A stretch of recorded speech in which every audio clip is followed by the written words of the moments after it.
Fala povo, beleza? Vídeo de hoje vamos falar um pouco sobre grupos de bicicleta. Um guia completo aí e histórico sobre as marchas da bicicleta.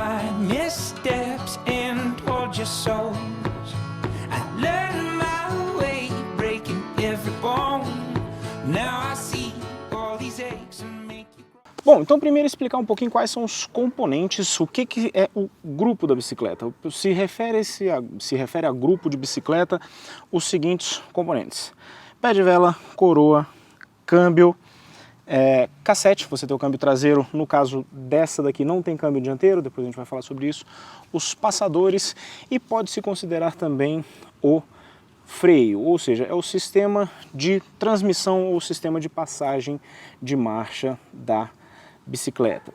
Para falar um pouquinho sobre a história dos grupos de bicicleta, antigamente você não tinha marchas na bicicleta, na verdade você não tinha nem roda livre, as bicicletas eram de pinhão fixo. O que é isso?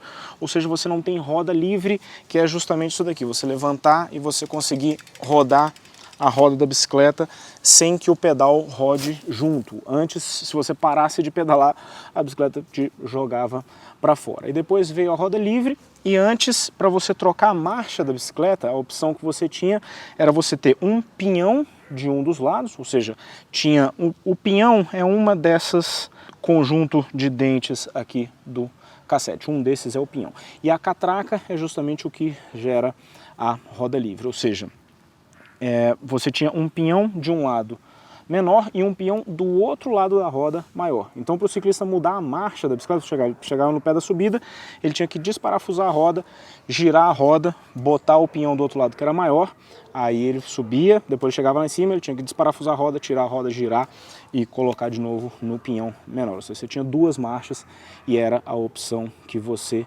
tinha. Em 1895, um francês chamado Jean Lambert, ele criou o primeiro sistema de descarrilador.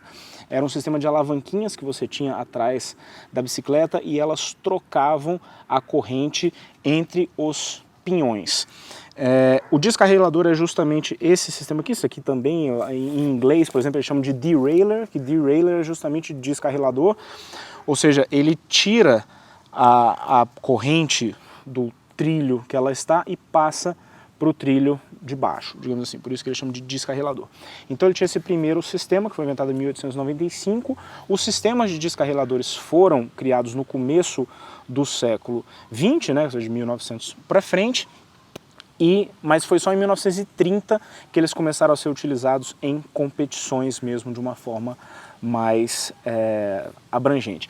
E aí foi em 1949 que a Campagnolo lançou o Grand Tour, que era um grupo dele com um sistema de câmbio em paralelogramo, que é mais ou menos esse sistema de câmbio que se tem hoje, que é acionado por cabos, só que na época ficavam duas alavanquinhas aqui no meio do quadro, aí tinha até o pessoal que passava marcha com o joelho e etc, tinha essas técnicas.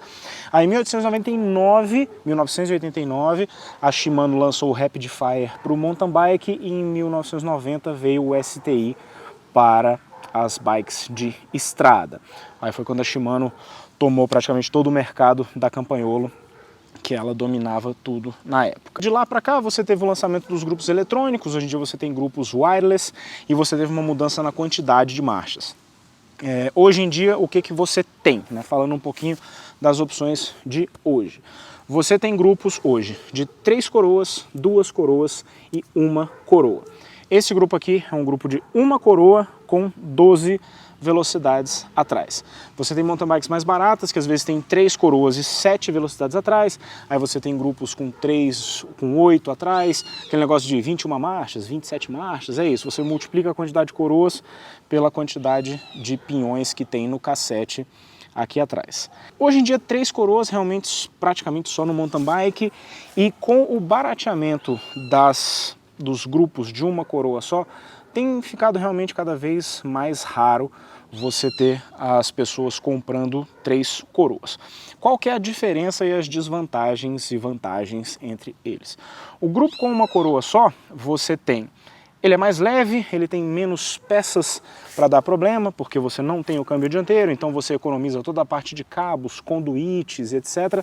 Você só tem um passador, que é o que comanda o câmbio traseiro, e aí baixou, baixou, subiu, subiu, não tem aquela inversão, porque o câmbio dianteiro ele funciona meio que ao contrário do traseiro, porque você tem que passar as coroas maiores para que a marcha fique mais pesada, enquanto no cassete você passa os pinhões maiores para que a marcha fique mais leve. Então eles funcionam de uma forma inversa, então quando você, principalmente para os iniciantes, às vezes são um pouco confuso, mas coisa que você aprende muito rápido, mas de qualquer forma o de uma coroa é mais simples. Você ter mais marchas te permite você ter o escalonamento um pouco melhor, principalmente no ciclismo de estrada. No ciclismo de estrada a variação de velocidade não é tão abrupta quanto no mountain bike. Então no ciclismo de estrada às vezes você está andando a 32, aí de repente você passa a andar a 34. E aí essa mudança de velocidade você precisa de marchas mais próximas. Então um grupo de ciclismo de estrada você tem 12 velocidades, mas é assim, vai de 10 até 28. Ou seja, não é tão longe assim o tamanho do menor peão para o maior peão. Já no mountain bike, por exemplo, esse daqui é um 10,51. Então a diferença é maior, porque no mountain bike, como você tem essas mudanças de marcha mais abruptas, então cabe você ter uma variação um pouco maior entre os pinhões. Mas de qualquer forma você ter uma quantidade maior de marchas no cassete, de pinhões no cassete, permite com que você tenha um escalonamento mais próximo, e isso é mais interessante quando você quer ter uma abrangência maior de marchas. Antes, quando você tinha 10 velocidades, os cassetes, por exemplo, de speed, geralmente eram 11,23, 11,25, então isso aqui muda um pouco a concepção da coisa. Então essa é a parte do você ter as vantagens. Na parte das desvantagens, o que acontece? Para que você consiga colocar mais marchas, para você conseguir colocar mais pinhões aqui no cassete, você precisa afinar a corrente. Então você vai precisar criar uma estrutura um pouco mais frágil, digamos assim, que tende a durar um pouco menos. Se você pega as bicicletas que tinham 7 marchas, por exemplo, você tinha uma corrente bem mais grossa, enfim, era uma estrutura um pouco mais parruda, mas obviamente mais pesada também. Então, hoje em dia você tem opções de uma coroa bem mais baratas. Você tem, por exemplo, o SX da SRAM, que é bastante em conta. A única diferença é que ele perde um pouco de abrangência, porque ele tem 11 aqui embaixo e 50 atrás. Ele não tem o pinhão de 10, porque o pinhão de 10 você precisa trocar o cubo da roda para você fazer uma adaptação para que ele funcione. Então você tem essa variação. Os grupos mais baratos, o SX e o NX, eles são um pouquinho mais baratos, mas eles têm essa coisa de que eles não têm o pinhão de 10, eles têm o pinhão de 11. O grupo de 3 velocidades, qual que é a grande vantagem dele? É que se você realmente quiser marchas muito leves, como você tem uma coroa de 22 na frente e você conseguir um cassete mais abrangente, você vai ter realmente uma marcha muito leve. Só que hoje em dia, se você botar uma coroa, por exemplo, essa coroa aqui tem 32 dentes, mas se você botar uma coroa de 28, você vai conseguir uma marcha muito leve usando o 51. Você vai vir para uma relação próximo de 0,5. A coroa 22, por exemplo, com 36 vai ficar perto de 0,6.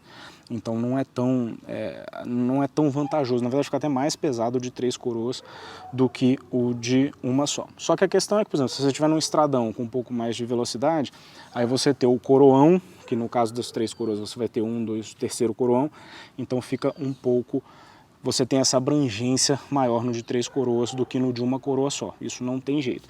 Mas eu acho que do ponto de vista assim, dos prejuízos que você vai ter de peso, complicação ali, você não pode cruzar a corrente, etc., o de uma coroa realmente está dominando bastante aí o mercado. Então são as opções. Tem o de 2 coroas também, que para o ciclismo de estrada ainda é a opção praticamente 100% escolhida, justamente porque você precisa dessa proximidade um pouco maior entre as marchas, né? Você não pode ficar variando demais o escalonamento. Então você ter as 2 coroas facilita bastante. Então no ciclismo de estrada ainda não se vê tanto essa questão de uma coroa só, geralmente é o 2 coroas mesmo. Então o ciclismo de estrada é basicamente isso, é um pouco menos de opções, mas no mountain bike você tem bastante opção.